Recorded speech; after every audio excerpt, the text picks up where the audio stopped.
नीतीश सरकार जब से बनी है 50 लाख शिक्षित बेरोजगार नौजवान युवा युवा युवतियों को नौकरी दिया है। पूरे देश और बिहार की जनता इस मुद्दे पर हंस रही है।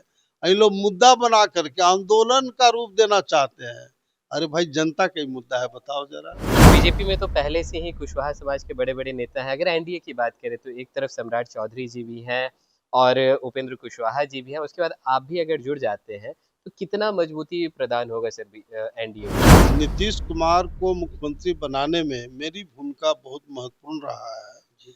एलजेपी का 29 एमएलए तोड़ करके नीतीश कुमार जी को समर्थन दिया और पूरे बिहार में लॉ कुश का समीकरण बना के कुशवाहा समाज का मास स्केल पर हम लोग सपोर्ट किया था। तो बाबू नीतीश कुमार जी सीएम बने थे। नमस्कार, डेमोक्रेटिक लाइव में आप सभी का स्वागत है। मैं वेद सिंह। कल 15 अगस्त को मुख्यमंत्री नीतीश कुमार ने कई बड़े-बड़े घोषणाएं की हैं। अगर बात करें अरवल की तो अरवल में भी मेडिकल कॉलेज की जो घोषणाएं हुई है उससे लेकर के अभी जो चर्चा जो है बिहार में तरह-तरह के विकास को लेकर के नीतीश कुमार प्रत्येक दिन कुछ न कुछ बड़ा घोषणा और शिलान्यास करते हुए दिख रहे हैं। अभी हमारे साथ पूर्व केंद्रीय मंत्री नागमणि कुशवाहा जी मौजूद हैं और इनसे हम जानेंगे कि अरवल में अभी फिलहाल काफी ज्यादा एक्टिव है और जो घोषणा हुई है मुख्यमंत्री जी के द्वारा वहां की जनता कितनी खुश है। पहले तो सर स्वागत है आपका हमारे चैनल बहुत पे। धन्यवाद। सर कल मुख्यमंत्री नीतीश जी कुमार जी के द्वारा एक बड़ा घोषणा किया गया है मेडिकल कॉलेज को लेकर के। वहाँ पे आप लगातार एक्टिव भी हैं सर, तो कैसा रिस्पॉन्स है सर वहाँ की जनता देखिए, इधर लगातार अरवल जिला में हम लोग गांव-गांव में घूम रहे हैं और हम लोग का कार्य क्षेत्र भी अरवल जिला का कुर्था विधानसभा क्षेत्र रहा है, जहां मेरे पिता अमर शहीद जगदेव प्रसाद 2 बार एमएलए रहे, 2 बार मैं रहा, 2 बार मेरी वाइफ रही। तो ये मेरा शुरू से था कि अरवल में एक मेडिकल कॉलेज बने और 1 महीना पहले माननीय मुख्यमंत्री से मिला था और मैंने कहा था कि अरवल काफ़ी पिछड़ा इलाका है, वहाँ एक मेडिकल कॉलेज आप दे देते तो मेहरबानी होगी। उन्होंने स्पष्ट कहा कि नागमणि भाई,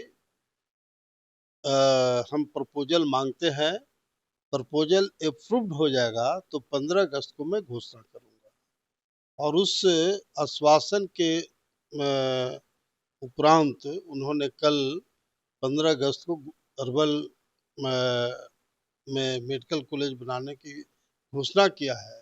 ये अरवल जिला के लिए काफ़ी हर्ष का विषय है, काफ़ी माने खुशी का माहौल है और कम से कम हम समझते हैं कि सैकड़ों गाँव में लोगों ने मिठाई बाँटा है। सैकड़ों गांव में? सैकड़ों गाँव में, वहाँ से फ़ोन पर फ़ोन आ रहा है और एक मेडिकल कॉलेज बनने से एक तो 13 मेडिकल कॉलेज बिहार में पहले से था, लेकिन बड़े पैमाने पर बिहार के बच्चे-बच्चियाँ मेडिकल पढ़ने के लिए बिहार से बाहर जाना पड़ता था। 7 मेडिकल कॉलेज का घोषणा से आगे में हम नहीं समझते हैं कि बिहार के बच्चों को कभी बाहर में मेडिकल में पढ़ने की ज़रूरत पड़ेगी। बिहार में ही जब मेडिकल कॉलेज हो जाएगा तो ज़रूरत कहाँ पड़ेगा। तो एक बहुत बड़ी उपलब्धि नीतीश सरकार की हुई है। ख़ास तौर से मेरा मानना है इस बात का कि शुरू के दिनों में नीतीश कुमार को मुख्यमंत्री बनाने में मेरी भूमिका बहुत महत्वपूर्ण रहा है। जी। एलजेपी का 29 एमएलए तोड़ करके नीतीश कुमार जी को समर्थन दिया और पूरे बिहार में लॉ कुश का समीकरण बना के कुशवाहा समाज का मास स्केल पर हम लोग सपोर्ट किया था। तो बाबू नीतीश कुमार जी सीएम बने थे। कुछ कारणों की वजह से मैंने छोड़ दिया और कुछ दिनों से विपक्ष की राजनीति में कर रहा था। लेकिन मुझे काफ़ी झटका लगा इस बात का कि जो देश का नेता राहुल गांधी अपने आप को बनते हैं, और बिहार में विपक्ष का नेता तेजस्वी यादव, और बताओ ये बोल रहा है कि बूथ लूट और बूथ का वोट का चोरी हो हो रहा रहा है, वोट का लूट हो रहा है। बताओ कहाँ चुनाव हुआ है जो वोट का चोरी हो रहा है, लूट हो रहा है। एकदम बचपना हरकत इन लोग का, दोनों का है। और पूरे देश और बिहार की जनता इस मुद्दे पर हंस रही है। इन लोग मुद्दा बना करके आंदोलन का रूप देना चाहते हैं। अरे भाई, जनता का ही मुद्दा है, बताओ जरा। हाल में तेजस्वी यादव ने स्टेटमेंट दिया कि वोटर लिस्ट में मेरा नाम ही कट गया, और दूसरे दिन चुनाव आयोग ने साबित कर दिया कि आपका नाम दो दो जगह है, वोट पेपर और टीवी सब में आ गया। तो ऐसे विपक्षी नेताओं का रोल है। इसलिए मैं डिसाइड किया कि नहीं, हम लोग को पहले भी होम मिनिस्टर साहब से दो दो बार मेरा 45-45 मिनट बात हुई थी। जी। काफी सेटिस्फैक्ट्री बात हुई थी। अभी जो बीजेपी के प्रभारी हैं, बिहार के तमाम जो सुटेबल नेतृत्व है, सम्राट चौधरी जी, प्रदेश अध्यक्ष, संगठन मंत्री, और सभी लोगों से मेरी बात हुई है। और मैंने प्रपोजल दिया है कि शोषित इंकलाब पार्टी का मैं विलय करूंगा और बीजेपी में शामिल होऊंगा। अच्छा तो नागमणि, अभी तक डेट जिस दिन फिक्स हो जाएगा, तो पूरे बिहार के सभी जिला, प्रखंड, गांव-गांव के हजारों हजार की तादाद में लोग यहाँ बीजेपी में शामिल होंगे। और यूँ तो मेरा पूरे बिहार जुडिक्शन के साथ साथ हमारा झारखंड, यूपी, बिहार, यूपी, मध्य प्रदेश, हरियाणा, राजस्थान और गुजरात है। तो लेकिन चुनाव तक पूरा का पूरा फोकस मेरा बिहार में, खास तौर से जो मगध और भोजपुर रोहतास का इलाका है, जहां से एनडीए की बुरी हार हुई है और आरजेडी काफी बड़े पैमाने पर जीता है।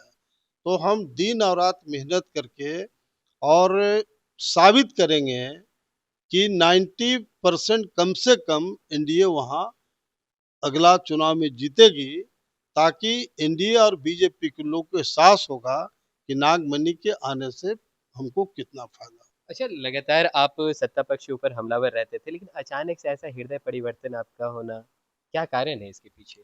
बताया ना कि एक तो जो राहुल गांधी, तेजस्वी यादव विपक्ष का रोल है, और दूसरा जो काफी अट्रैक्ट किया हम लोग को इस बात का कि नीतीश कुमार बिहार के मुख्यमंत्री हैं, सम्राट चौधरी जी और विजय सिन्हा उप मुख्यमंत्री के नेतृत्व में जो सरकार है, वो काफी शानदार काम किया है।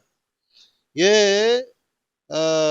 बिहार में लालू जी के टाइम में उन्होंने कहा था कि बिहार में सड़कें हेमा मालिनी के गाल ऐसा बनावेंगे, जी। जबकि 3 फीट 4 फीट गड्ढा पूरे बिहार के सब रोड में था। अब उसको बाबू नीतीश कुमार जी के नेतृत्व में जो सरकार है, वह पूरे बिहार में सड़कों का जाल फैलाया, शानदार रोड बनाया, और कोई भी बिहार के किसी कोना से पटना में 3 घंटा 4 घंटा के अंदर में आराम से आ सकता है। तो ये मामूली उपलब्धि नीतीश सरकार का नहीं है। दूसरा है कि लालू जी के पीरियड में बिजली की स्थिति पटना में 2 4 5 घंटा रहता था, जिला मुख्यालय में भी बिजली नाम का चीज नहीं था। ऐसी स्थिति में इन्होंने बिजली में इतना शानदार काम किया कि आज इन्होंने घोषणा किया कुछ दिन पहले कि 125 यूनिट बिजली पूरे बिहार के फ्री देंगे। उसमें किसान को भी मिलेगा, जो डोमेस्टिक की जो बिजली है उपभोक्ताओं को, उन लोग को मिलेगा। तो इससे भी मेरा अट्रैक्शन बहुत बढ़ा है। लेकिन उसी उसी तरह से जो शिक्षित बेरोजगार जो नौजवान का डिमांड था कि बिहार में बाहरी दूसरे राज्यों से नौकरी मिल रहा है उस पर प्रतिबंध लगा जाए। तो उन्होंने डोमिसाइल नीति अपना लिया। अब जो भी बहाली होगी इसमें नीतीश सरकार जब से बनी है 50 लाख शिक्षित बेरोजगार नौजवान युवा युवा युवतियों को नौकरी दिया है और 50 लाख प्लान है इन लोग को नौकरी देने का। तो करीब 1 करोड़ लोग को रोजगार बिहार सरकार एक तरह से दे देगी। ये भी बहुत बड़ा काम हुआ है। उसी तरह से जो गांव में खास तौर से हम लोग गांव में जाते हैं तो 50 लोग बुजुर्ग टाइप के लोग जुट जाते हैं, औरत मर्द बुजुर्ग महिलाएं, अब जो एक तरह से हमारे दादा दादी के रूप में नजर आते हैं। उन लोग को मात्र 400 रुपया मिलता था वृद्धा पेंशन, उसको नीतीश सरकार ने कर दिया 1100। तो ये सब काफी जितने भी काम हुआ है। अब देखिए 15 अगस्त को मेट्रो का जो लोग इंतजार कर रहा था, कल उसका टेस्ट हुआ और बहुत सक्सेसफुल हुआ है। 2, 4, 5, 7 दिन के अंदर में पटना में भी मेट्रो दौड़ना शुरू करेगा। अब कितना बड़ा उपलब्धि है। उसी तरह से गंगा के किनारे जो जो जो मेरीन ड्राइव बना, वो पहले लूट का अड्डा था और वहाँ 15, 20, 25 हजार डेली पटना के लोग जाते हैं पिकनिक मनाने अपने बाल बच्चों परिवार के साथ। तो ये सब जो उपलब्धि था वो भी हमको काफी अट्रैक्ट किया और यही कारण है कि मैं डिसाइड किया हूँ कि बीजेपी में शामिल हो। चूंकि बीजेपी नेशनल पार्टी है और हम लोग का भी कद नेशनल लेवल का है। भारत सरकार के मंत्री के नाते पूरे देश में सभी राज्यों में घूमने का मौका मिला, सब जगह हमारा अच्छा कंसर्न है। तो बीजेपी को भी काफी बड़ा फायदा हमारे आने से होगा। लेकिन बीजेपी में तो पहले से ही कुशवाहा समाज के बड़े-बड़े नेता हैं। अगर एनडीए की बात करें तो एक तरफ सम्राट चौधरी जी भी हैं और उपेंद्र कुशवाहा जी भी हैं। उसके बाद आप भी अगर जुड़ जाते हैं तो कितना मजबूती प्रदान होगा सर एनडीए को? देखिए इसमें कोई बहस का मुद्दा नहीं है। बिहार का बच्चा बच्चा जानता है कि कुशवाहा समाज में 3 नेता हैं। जी। पहले हम लोग हुआ करते थे, बाद में उपेंद्र कुशवाहा है और अभी सम्राट चौधरी जी का जो व्यक्तित्व है, नो डाउट कि बहुत ही शानदार व्यक्तित्व है और उनसे अट्रैक्टिव हो करके एक अच्छा एटमॉस्फेयर बना है। तो बिहार में सम्राट चौधरी बीजेपी में है, उपेंद्र कुशवाहा एनडीए के पार्ट हैं और नागमणि भी बीजेपी में चला जाएगा। तो एक वोट के लिए तरसना पड़ेगा विपक्ष को और एक वोट एनडीए के झोली में जाएगा कुशवाहा समाज का। इसमें कोई ई फॉरवर्ड होने का बात ही नहीं है। एक आखिरी सवाल रहेगा, आप कह रहे हैं कि जो सत्ता पक्ष उनके द्वारा काफ़ी काम हुई है, काफ़ी विकास हुआ है, लेकिन नेता प्रतिपक्ष तेजस्वी यादव कहते हैं कि मौजूदा सरकार के पास कोई विज़न नहीं है, बस कॉपी करने का काम कर रही है। भैया एक बात बोल रहे हैं कि हम सत्ता में हैं और आप विपक्ष में हैं। अगर आपका सब बात हम मान ही लिया तो आपकी क्या जरूरत है? जब यही तो मैं बोल रहा हूं कि जो बिहार की जनता का डिमांड था, जो विपक्ष का डिमांड था, वो टोटल नीतीश सरकार मान लिया।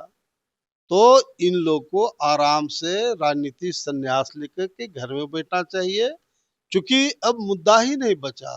बिना मुद्दा का कौन वोट देगा जनता? चलिए बहुत-बहुत धन्यवाद। तो जैसा कि आप सुन रहे थे हमारे साथ मौजूद थे पूर्व केंद्रीय मंत्री नागमणि कुशवाहा जी। इन्होंने साफ तौर पर बोला है कि विपक्ष को अब घर पे आराम करने की ज़रूरत है। जैसा कि विपक्ष लगातार आरोप लगाती है सत्ता पक्ष पे कि उनके पास कोई विज़न नहीं है, हमारा कॉपी करने का काम कर रहे हैं, तो इन्होंने साफ तौर पर कह दिया है कि आपकी जो मुरादें थी उसको भी जो सत्ता पक्ष है उसने पूरा कर दिया है। तो फिर आपकी क्या ज़रूरत है? तो चलिए और भी ऐसे तमाम खबरों का सिलसिला इसी प्रकार बना रहेगा। डेमोक्रेटिक लाइव पे अपनी राय प्रतिक्रिया हमारे कमेंट बॉक्स में ज़रूर साझा